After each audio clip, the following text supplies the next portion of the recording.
My speaker today is Meg Campbell. She's with the Preservation Trust of Vermont. And this morning I went on the Preservation Trust website and I said to myself, I'm going to get a little blurb about what they do. And I realized they do so much. I couldn't encapsulate it. She's going to tell you everything they do. And they work throughout the state of Vermont. It's a very small organization of very capable subject matter experts that provide great help to local organizations. So, Meg Campbell. Warming up. I'll just say a few words about myself. Again, my name is Meg Campbell, and I work for the Preservation Trust of Vermont. And the Preservation Trust is based in Burlington, and we work all over the state. And I work from my home office in Bennington.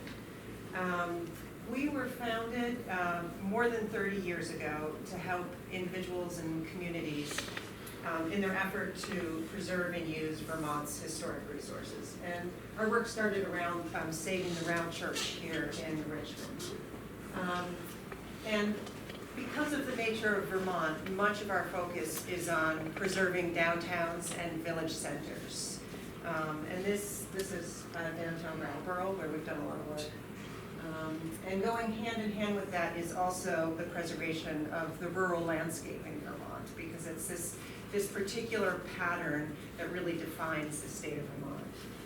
This is a project I worked on in Woodstock, Gilbert's Hill, which is the site of the first ski rope tow in the United States.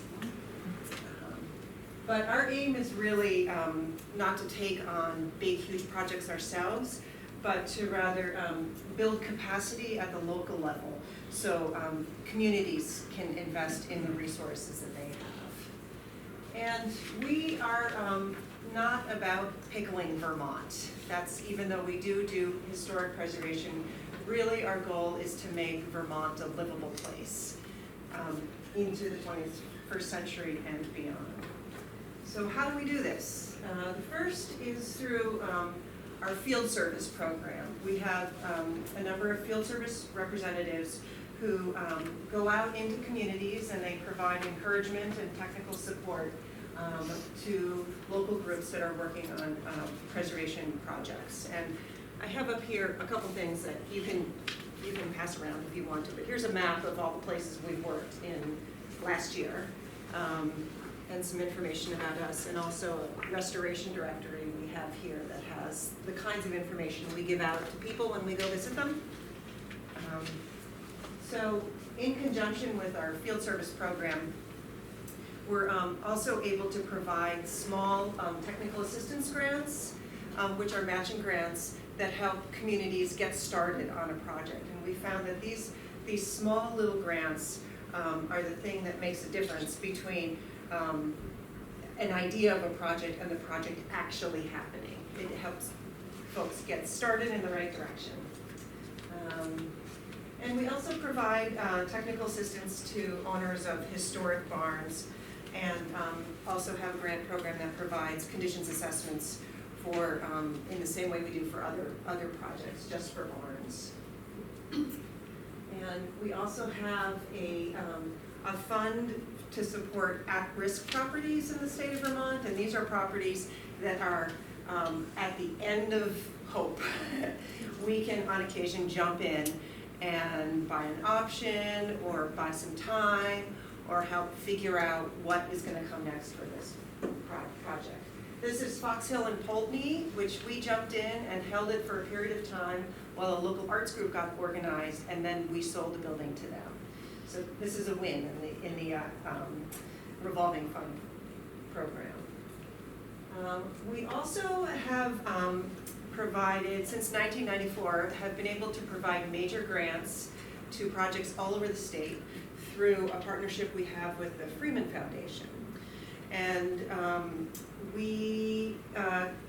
since our partnership began, we've granted more than $11 million to more than 400 projects around the state. And this in turn has resulted in $130 million in preservation work, which is pretty big. Right now, our funding in that program is limited to the Northeast Kingdom. And this is a little gem of a building, the Library and Masonic Hall in Guildhall, Vermont. We also work with communities to oppose sprawl and encourage the proper scale and location of big box development. This is a project that we worked on last year on Exit 4 in Randolph. For many years, we had worked to stop a very large scale development at Exit 4. And we finally prevailed last year. And this is the first view you see of Vermont when you come in from New Hampshire. So the community and we felt it was very important to preserve this view. It's also really important to the integrity of downtown Randolph. And then we also encourage and help develop what we call community-supported enterprises, such as village stores, cooperatives, restaurants, and community-centered businesses. And we are currently administering a federal grant through the Northern Borders Fund to help community-supported enterprises in Vermont's northernmost counties. We also steward historically significant properties through our historic preservation easement program. If you're familiar with how conservation easements work, we have the equivalent for buildings. And that's the program that I run. I'm the director of the preservation easements. And this is a property up in St. Johnsbury that we have an easement on. And we have 73 easements that cover 112 buildings, 2 structures, and 3 archaeological sites. We also host 2-day preservation retreats at the Grand Isle Lake House. And these are for groups that are working on projects. We get them all together in the same room. They're from all over the state. They usually have some kind of theme. And there's a lot of cross-mentoring that happens, people helping other people with their problems and issues they're having on a particular project. And we also bring in people from the state or funders to speak to a whole group at a time to help them get going on their projects. So these take place at the Grand Isle Lake House, and this is one of 3 historic properties that we own. And the others are Pierce's store in Shrewsbury, which is a lovely little country store that was left to us by Marjorie Pierce, whose family ran it for over 100 years. And also the Vermont Marble Museum in Proctor. And when I was looking for an image to put in here, the contemporary images are kind of boring because it's just a museum, but this beautiful old, it's from a big glass plate negative. The marble company in full swing is really, I especially like the horse there in the corner.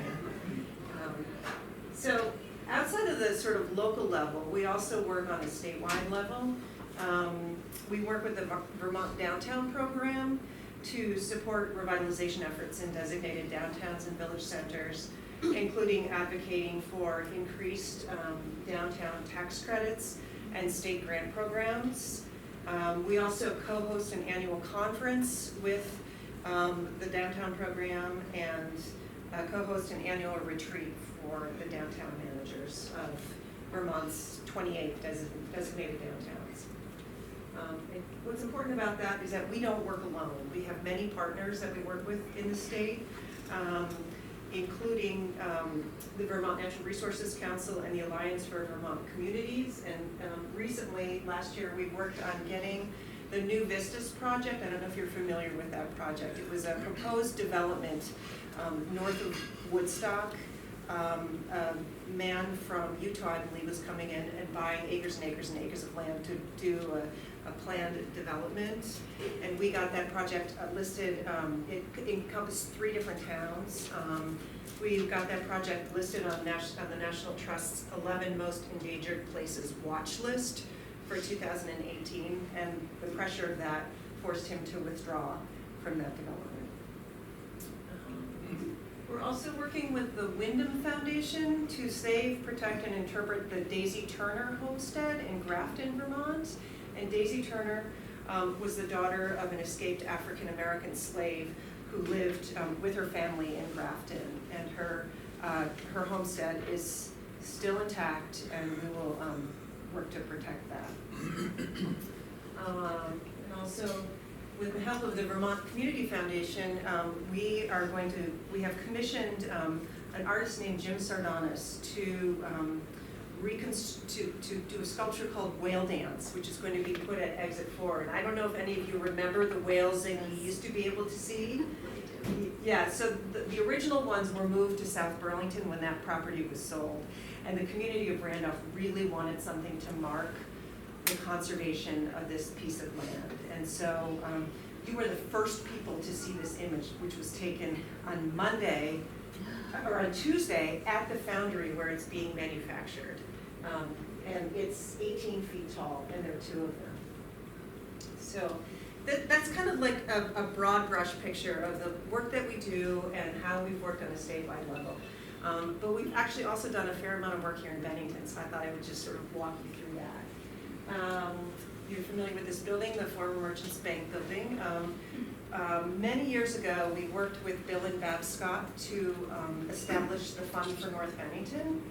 And this is one of the recent projects we worked on with them, which was to help with the ownership transition from the Merchants Bank to the Fund for North Bennington. And there was a period of time where we co-held the building with the Fund for North Bennington. And over the years, we've been able to grant significant grants to properties in Bennington through our partnership with the Freeman Foundation. One was for the St. Francis Church, and other ones are the Old First Church, the Queen Anne Cottages, Brick Row in Shaftesbury, the McCullough Library, the Vermont Arts Exchange, the Park McCullough House, and the Southern Vermont College Cascade. And if you want to see them all, I have pictures of them here in this book, and you're welcome to take a look at this if you like. We actually had another grant that went to Southern Vermont College, the Everett Estate, and that particular grant also required a preservation easement. So that building is held, will be protected in perpetuity. The architectural character of it will be. So that might be reassuring for many of you. We also hold preservation easements on the Henry House in Bennington and the Matson House in North Bennington, which is just on the other side of the bridge. The Harwood Hill Barn on Harwood Hill, and the Frost House in Shaftesbury, and the Galusha House in Shaftesbury. And this means that somebody's going by me every year and checking to make sure that all of the work is being done according to preservation standards. On a more sort of community-wide level, we partnered with the Vermont Natural Resources Council and the local citizens groups, the Citizens for a Greater Bennington, to oppose the expansion of Walmart many years ago because of the impact we felt it was going to have on downtown Bennington. We didn't prevail in that expansion, as you know, it went forward, but we were able to get a small fund in a settlement through the developer, and the purpose of those funds was to help support economic development in Bennington. And that group last year was able to grant $100,000 to the hospital, which was matched by $100,000 from the Bank of Bennington to support the Putnam Block project. So other things we've been doing today, right now, we're in the middle of working with the Sheldon store in Rupert. They're rehabbing the store for a cafe and community center. Now I'm getting into like very recent stuff. We've just granted a small seed grant to the Pownell Schoolhouse to figure out what they need to do in order to restore that. That's to the Pownell Historical Society. And we also recently granted a small seed grant to the Old First Church to help them with their roof, which has some problems. They're trying to decide whether or not, how to address the issue, if it needs to be maintained or replaced. We also recently granted a slightly larger grant to the McCullough Library in North Bennington to assist with design plans for an access elevator that's going to be put on the back of the building. And we have also been working with a number of local leaders on figuring out, exploring the idea of ownership of the Masonic Hall by Shires Housing as a community center. It's currently owned by the Masons, but they're interested in selling it. So we're doing a bunch of work around that. And I've been meeting with these folks for a number of, well, about a year now. And last but not least, we this spring made our very first major grant through a new program that our board has established called Local Vesting, where we have taken a portion of our endowment and instead of investing it in stocks and bonds, we are actually investing it in Vermont communities. And so we put $100,000 from our endowment into the Putnam Block, which really just bespeaks the faith that our board of directors has in this project and its ability to turn Bennington around. So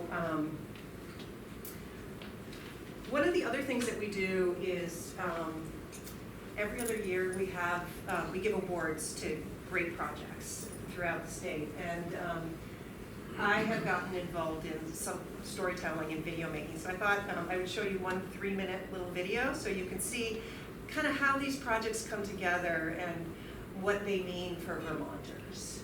So this is a church up in Canaan, Vermont.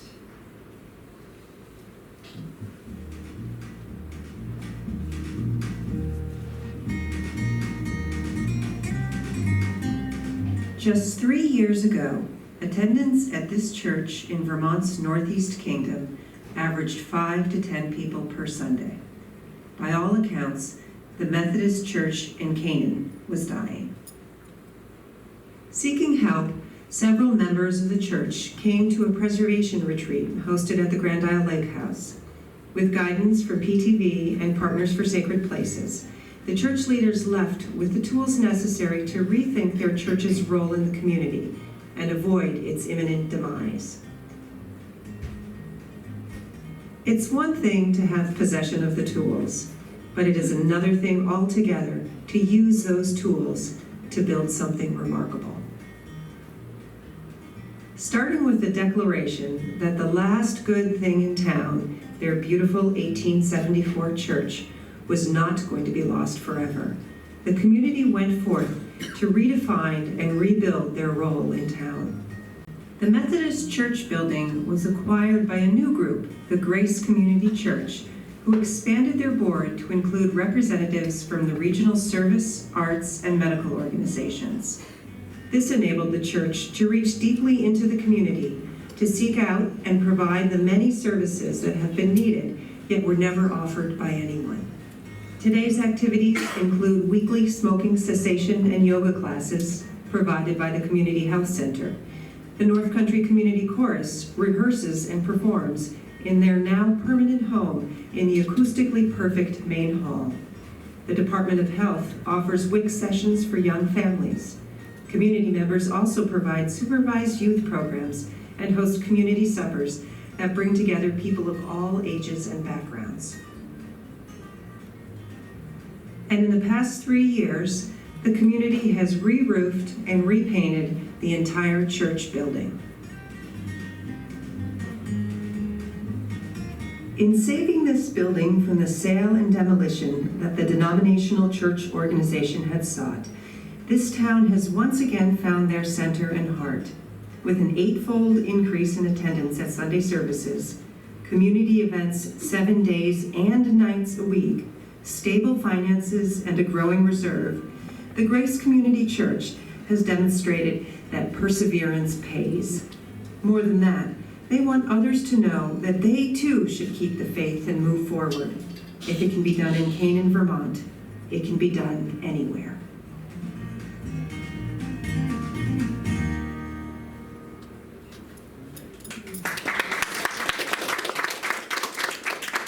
I hope that little film just gives you a sense that really what we're about is community, that we really believe in the power of Vermont communities to come together and work to save important places. So, any questions? Yep. How does this easement work? Is that something that the building owner seeks out, or is it something? You know, it comes to us in a couple different ways. The bulk of the easements are a condition of grant funding through the Vermont Housing and Conservation Board. I would say about 75% of them are that way. So if you accept funds from them, then one of the conditions is that a preservation easement be placed on. There are a handful of them that come to us because somebody has put a lot of time and energy into their home or their building, and they don't want to see it taken apart. And we don't have funding to put easements in place, so those have to come with funding for the stewardship. So they're pretty unique situations, but most of them are donated or they're conditions of grant funding. Yep. What do, if the big box store wanted to develop a piece of property in Vermont, do you find a place for them that would work? Well, that's what we like to do, and we did that in Rutland. They went into, I believe it was in, I can't remember what building it was they went into, but it's right in downtown Rutland. And, you know, we've really been of the mind that it's really about scale and location with big box stores, that if you can put them at an appropriate scale in a downtown location, it's much better for our communities than throwing them way out on the strip. So, Mary? Where does the Preservation Trust's funding come from? Well, it comes from a lot of different places, but we are a private nonprofit, and we've been doing private fundraising over the years. We have some state grants from time to time and some federal grants from time to time, but mostly we're privately funded. And we have, I guess our endowment is about $4.8 million now, and our annual budget is about $450,000 for general operating, and then any given year we have about $1 to $2 million of special projects that are happening. How critical is interior preservation of a property when somebody is looking to preserve it? It's pretty critical. You know, every case is different. If there's a lot of historic integrity, then we work pretty hard to make sure that the interior is kept intact. So you will then be very involved in that part of the exterior preservation of the hotel apartment block? Well, that project is taking advantage of what are known as rehabilitation investment tax credits, and so they've hired a preservation consultant who will advise them on that. Her name is Lisa Papazian, and she lives in Brattleboro, and she is on our board. So yes, we are sort of somewhat involved in the preservation, but there are national preservation standards that will guide the exterior of the historic portion of it. And you have significant influence in what the final, how it'll come out in the final analysis? Well, I don't personally, I don't think the preservation I don't think we have significant influence in how it will come out, but the National Park Service does, because they're the ones that approve the tax credits. Sorry, I have another question. In the changing global climate discussions, do preservation groups, are they thinking more not only of preserving what's there, but of incorporating green, if you will, technologies in preservation projects? Yes, they are. In fact, last week I was at a preservation law conference in Washington, and there was a whole session on climate change, and it's fascinating. It's fascinating. The first thing you need to know is that the greenest building is the one that's already built. So that's Okay. number one. But the other thing is that, you know, in the absence of really great national leadership on climate change, the preservation community is thinking about how can we go forward and make sure that what we're doing is effective in that regard. And right now there are a set of 10 preservation standards that guide all of the preservation work that's done through federal funding or state funding or grant funding. And I just proposed that we make an 11th standard, which is to allow us to bend on those first 10 standards if the project can demonstrate that it is showing a decreased impact on fossil fuels and climate Will change. that come to bear with the Putnam project? I don't think so. I don't know. I mean, I think that stuff has already been approved. Their whole project has already been approved. Oh, okay. So that's gonna happen later. Yep. I love looking back at these old buildings and, you know, the old cemeteries and things 100 years ago. But in 100 years, we're gonna be that history. Is there anything now that you look at to think this needs to be preserved for 100 years from now? Is there Or do anything they like have- that? yeah. Every day, yes. Driving around Vermont. In particular, that you say, we have to be sure, I mean, not everything around here is something you would preserve. I mean, Yeah. I even look at a lot of the new construction and houses and things. I think this is never gonna last 100 years. Yeah, you it's know. true, it's true. They don't build them like No, they they used to. don't. I mean, So, wood is just a really good example of that. You know, when a lot of the buildings here were built 100 years ago, they were using old growth timber that has very, very small, this is very granular, very small cells. And so it would last for a really long time. A lot of the stuff that's being built these days is built from fast growth timber, which has very big cells, and it just doesn't last. So it'll be interesting to see how it plays out over time. Okay, is there any more questions? Could you stay around? Sure, yeah. Okay, let's see.